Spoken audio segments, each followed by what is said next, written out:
When you picture the perfect dog, there's a really good chance an image just like this comes to mind. You know, the noble, smart, super loyal German Shepherd. It's an icon for sure. But here's the thing. This dog wasn't just born, it was designed. So today, we're going to peel back the layers on that famous silhouette. We're going to explore how one man's singular vision created a superstar breed, the controversies that nearly broke it, and what it really takes to be a German Shepherd owner in the modern world. All right, let's dive in. Okay, so our story begins not on some idyllic farm, but in the mind of one very, very determined man, a former German cavalry captain named Max von Stephanetz.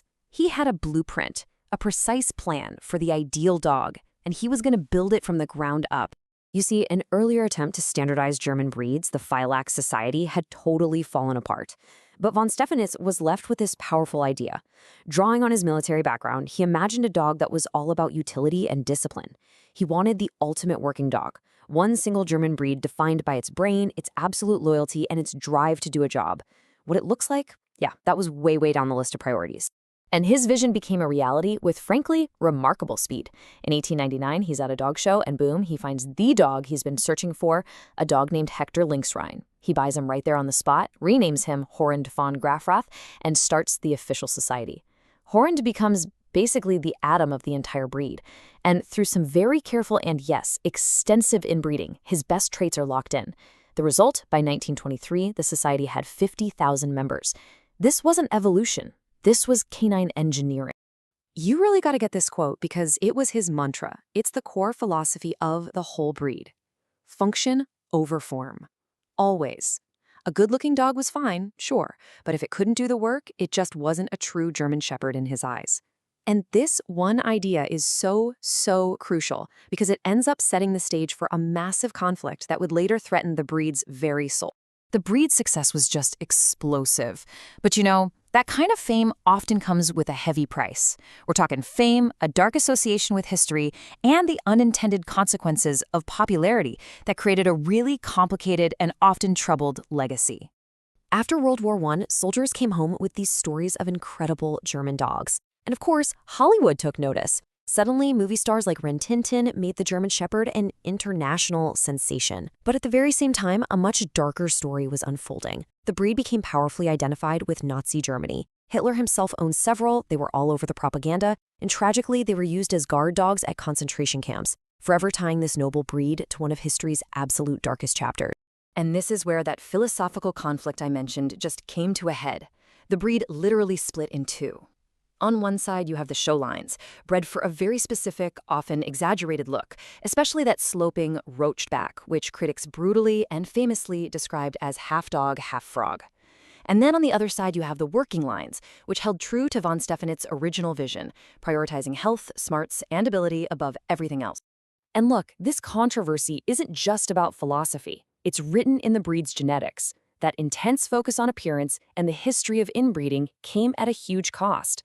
According to the Orthopedic Foundation for Animals, a staggering 19.1% of German Shepherds are affected by hip dysplasia, a really painful, debilitating joint condition. To put that in perspective, that's significantly higher than the average for other large breeds. That's nearly 1 in 5 German Shepherds.